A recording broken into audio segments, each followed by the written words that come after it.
Good morning, beloved community. How are you today? Good. Let's take a few breaths, shall we? Exhale first. Take a deep breath in. And let go. Take another deep breath. And let go. Take another deep breath in. And let go.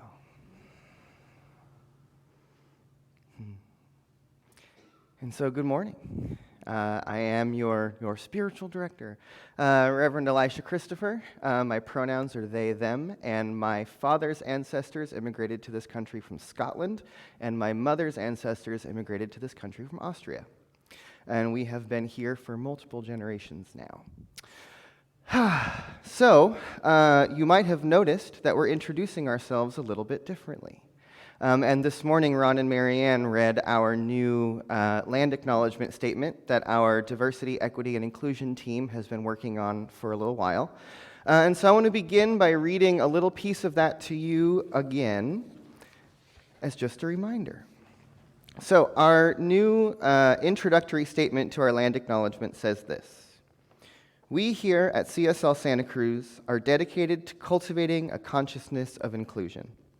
We acknowledge the history of colonization and its devastating impact on the original inhabitants of this land. We recognize that both colonization and decolonization are active processes today. We now commit to work daily to actively decolonize our own minds, and this begins right here, right now, with the land beneath our feet." So our diversity, equity, inclusion team has been working on this statement and shifting to this new way of introducing ourselves for a couple months.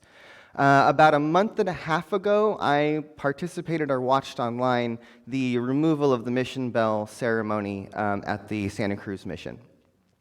And while I was watching that ceremony, one of the indigenous elders who was speaking was asking all of us to recognize that we are guests on this land, that as colonizers, as people of this place, we are guests here. And one of the requests that came from the tribal elders who were speaking was that anyone who holds ceremony on their land operate under Native protocol. And so Native protocol is to introduce the ancestors of the land and the first people who were here before you. And then when you introduce yourself, to introduce your ancestors as well, to acknowledge who we're bringing with us and who's here in the room. And so we're going to begin doing that every week. So as our different hosts of the service are here each week, we'll be sharing different people's ancestry and acknowledging who's here in the room with us. And we decided that it was important for us to begin doing this Sunday, which is the Sunday after Thanksgiving. Because, as many of us know, Thanksgiving, for many of us, is a holiday of celebration. And for many people who are the first peoples of this nation, this day of Thanksgiving is a day of mourning. It's a day of sadness and a day of acknowledging what was lost. And I've been thinking about this idea a lot, about as we in this community have been in this ongoing conversation, beginning to recognize our privilege and talk about oppression and recognize some of the things that are happening in the world, and realizing that we have to do something different in our own consciousness if we want to see anything ever shift out in the world. That's what we believe, that's what we teach here, is that it starts with each one of us. And I've been thinking a lot about this idea of decolonization, which is that colonialism, that the documents like the Doctrine of Discovery and the traditions of the Christian world, if you will, are in a big way the water in which we are swimming. That whether or not any of us identify personally with these theologies or these ideas, they are actively present in the way that we think, in the choices that we make, in the holidays that we celebrate, in the things that we do or do not acknowledge. And so the invitation here for us in this community is to begin to engage in a process of shifting the way that we think. That decolonization is about recognizing that there are patterns of thinking in our minds and in our society that we have to actively dismantle and participate in the unraveling of ourselves. That these things are not going to shift on their own. That we have to shift the patterns inside of us so that we can shift the patterns in which we live, so that we can shift the patterns of society, so that we can shift what's out picturing in the world, right? And so I realized that science of mind is sort of about the decolonization of the mind, right? Many of us recognize that the work that we do when we come into this philosophy and we learn the power of our thinking and the power of thought and attention and intention to manifest, many of us recognize that there's beliefs, there's ideas, there's patterns that we took on from our teachers or religion or parents before us that we have to actively untangle, dismantle, and recreate, right? And so in a sense, I realized that science of mind could be, at its root, a philosophy of decolonization. Is a philosophy of recognizing that everything is interconnected. And the colonial mind sees everything as separate, right? In indigenous languages, there is no concept of a thing. Everything is a person. In English, we have created a language that has created the Thingification of the world, right? That we've taken the planet, we've taken people whose skin might be a different color, we've made women things. Colonization has thingified the world. And when something is a thing, you can use it however you want. But if something is a person, there's a whole different way of interacting. And if we recognize that everything is interconnected, then we might want to begin to recognize that the mountains and the streams and the animals and the people who look different than we are, that all of these things have personhood, right? And there's a lot of movements happening in the world to grant personhood to lakes, to rivers, to certain cognizant species of animals, right? That there's a movement in our world that's starting to happen to recognize that there is personhood in life itself, right? And that we have to begin this process of beginning to shift and change the patterns of thinking in our minds. That's the work itself. And what we know is that the things that we focus on, the things that we repeat, the affirmations that we speak, the ideas that we circle around over and over and over again start to move around in our mind and have an effect. You know, someone was sharing with me this morning, and I've heard a few other people have shared this with me in the last couple weeks, that this chant that we've been singing, I am remembering who I am. But someone said, you know, I was just earlier this week, I was just kind of not doing anything, and that song just started playing in my head. A couple weeks ago, someone said, I just sing it in the shower every day because it's there. And so some of us have witnessed already that when you repeat a thought over and over and over again over a number of weeks, that thought just starts to automatically play in your mind, right? And so we want to engage in this process of decolonizing our minds by creating a new script. And so that's what we are doing by shifting our land acknowledgement, by speaking into our pronouns, by acknowledging our ancestors, saying that there's more to me than what you can see. And I might need to help identify it for you because based on what you see, you might think something else. Right? And so I want us to really take this idea into what is emerging here in the next period of months and years as we evolve into our new story. Because part of the old story that I've heard is that CSL Santa Cruz is the best kept secret in town. That's not the new story. Our talk title today is something to the effect of sharing the bounty. And I believe that it is time for us to do so. That we've been a small insular community who has been focusing on our own growth and our own understanding of these principles. And now it's time to open the doors. Now it's time to no longer be the best kept secret, but the talk of the town. Right? Because something is happening here. And that we are a people who is actively participating in building a new story and engaging in a new process and bringing something new forward. And it's new and interesting things that people want to know about, right? And so I believe that a big piece of decolonization is telling new stories, is engaging new mythologies, is building new rituals and practices, is looking at the world differently.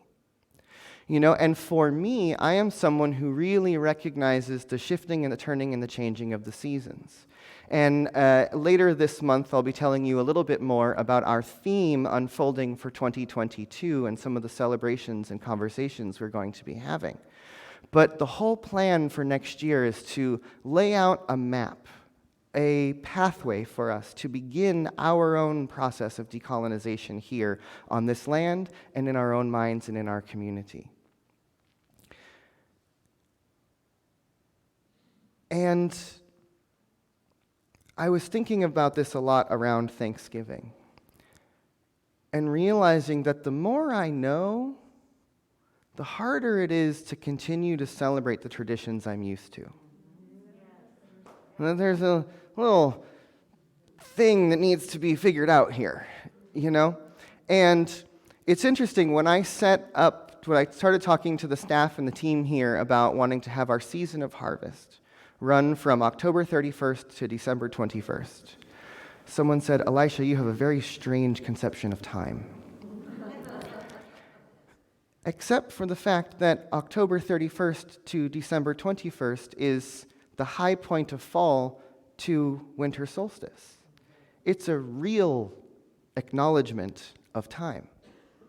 That paying attention to the seasons and the cycles is actually part of decolonization, right? Because colonization wants everything to fit on a graph and on a grid and in a box. That calendar is a square line of rows when it's actually a spiraling circle, right? We need to start thinking in spirals, not squares, And there's no straight lines in nature. Life is woobly, and that we need to find a way to wooble ourselves, if you will, to get a little, to bend some of these straight lines, and recognize that a month is actually a cycle of the moon, which doesn't fit on that square calendar, right? So what if we started to pay more attention to the seasons and run what we are doing and the themes that we're doing here based on the seasons, not the Gregorian calendar, right? What if we begin to celebrate the high points of each of those seasons and the solstices and the equinoxes, an acknowledgement that life is spinning and turning and changing around us, as opposed to celebrating Thanksgiving and Columbus Day and Christmas? All of these dates fall on these dates, right? That all of the holidays that we celebrate in our colonized world are implanted on top of ancient cultural practices and traditions and dates of celebration. But what happens is we've been removed from the living process and we've thingified these dates and transitions, and then we pay only attention to the symbol and we forget the deeper meaning. And so the invitation for all of us is to begin anew, to continuously be in the practice of renewing our minds and of beginning to tell a different story. We have a group of students from Cabrillo College who've been meeting with Cheryl and myself and coming onto our land for the last number of weeks, who are working on a sustainability and permaculture landscape design for our property, which is about collecting water, which is about growing food, which is about recognizing how we can create habitat for butterflies and bees and create a space that is honoring and thriving of life.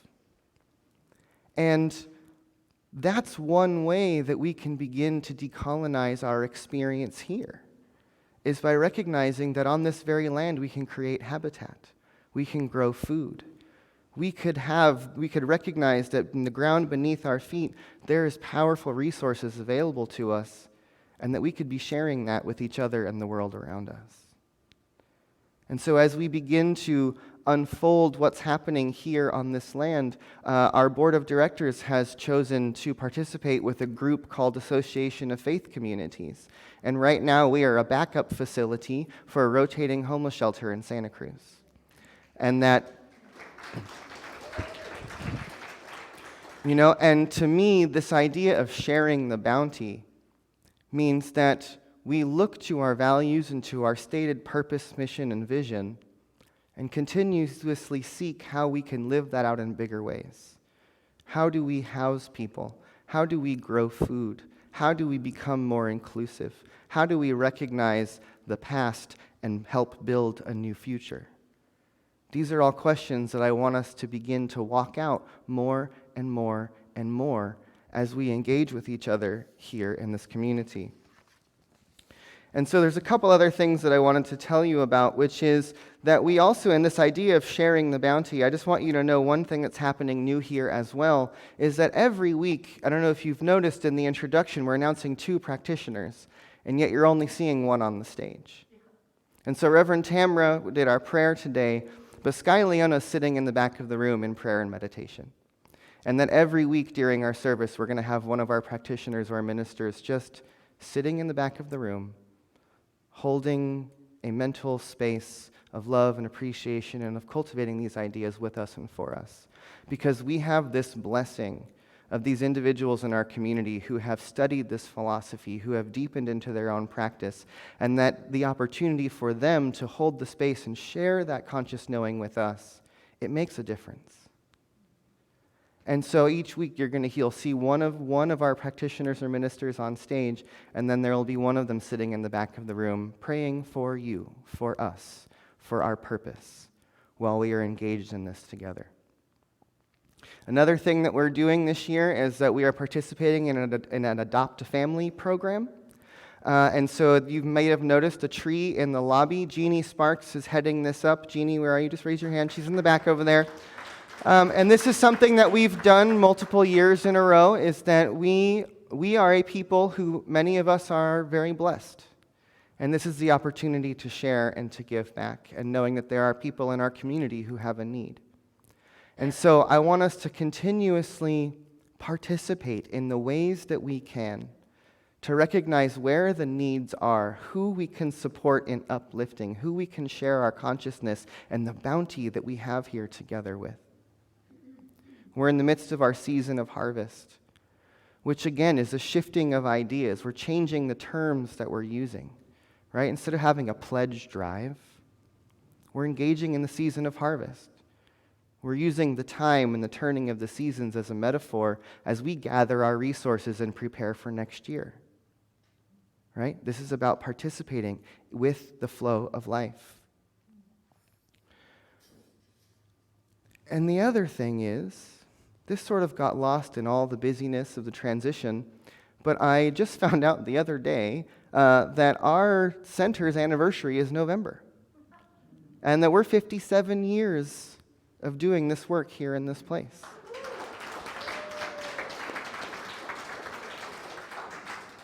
And so we're not going to make a really big deal out of that today, but I want to use the rest of our season of harvest to really celebrate the work that's been happening in this building for the last 57 years. For that which is being cultivated in the minds of this community, for the seeds that we've been planting. And that maybe for the last 57 years, the roots and the mycelium and the foundation have been being set. And now we are in the part where we get to witness it bursting forth into something new. And so we're going to have a membership class next week for any of the new people who are showing up who want to dive a little deeper and commit to this place. I also want to next week do a little acknowledgement of some of the members who've been here over the years. And so next week's going to be sort of a little membership highlight, if you will. And then we have our holiday party coming up on the 17th, and that's going to be a big opportunity to celebrate a lot of the things that are happening here. And so, my friends, I just wanted to kind of highlight a lot of what's happening and where we're going and the process we're going to take to shift and engage in a new story. And so, if you will, just take a deep breath in as I invite the practitioners and ministers to stand and surround the room with me. And let us just breathe.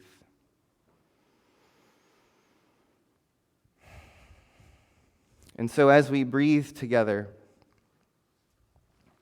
I want to read to us our Center for Spiritual Living's statement of our global vision.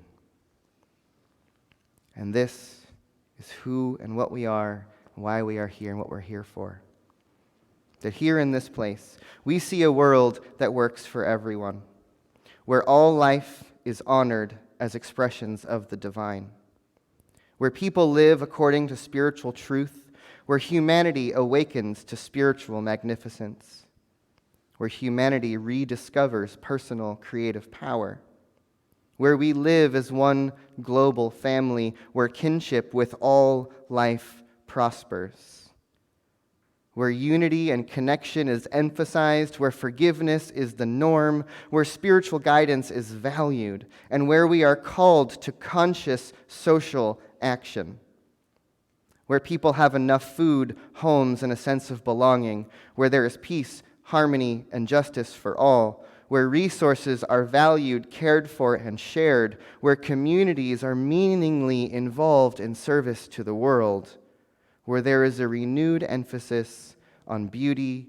nature, creativity, art, and aesthetics. And so, my friends, let us just breathe into this vision. And let this be our North Star. Let this be the true north on our compass. Let us continuously return to this vision of a world that works for everyone. And then as a community and as individuals, let us begin the process of building the template. Let us build the pattern. Let's build a model here in this place, on this land, with these people, what it looks like to step into a world that works. A world that is thriving, that is connected with all life, where we recognize that beauty and forgiveness and love and connection are what we are here for. And so for all of this and so much more, let us just say yes and participate in the process, always remembering that there is indeed a power for good in this universe that is so much greater than we are. And when we choose to be on purpose, it can happen through us. And so let each of us and all of us be a place where the Spirit of the living God shows up on earth for the purpose of revealing what is possible. And so it is.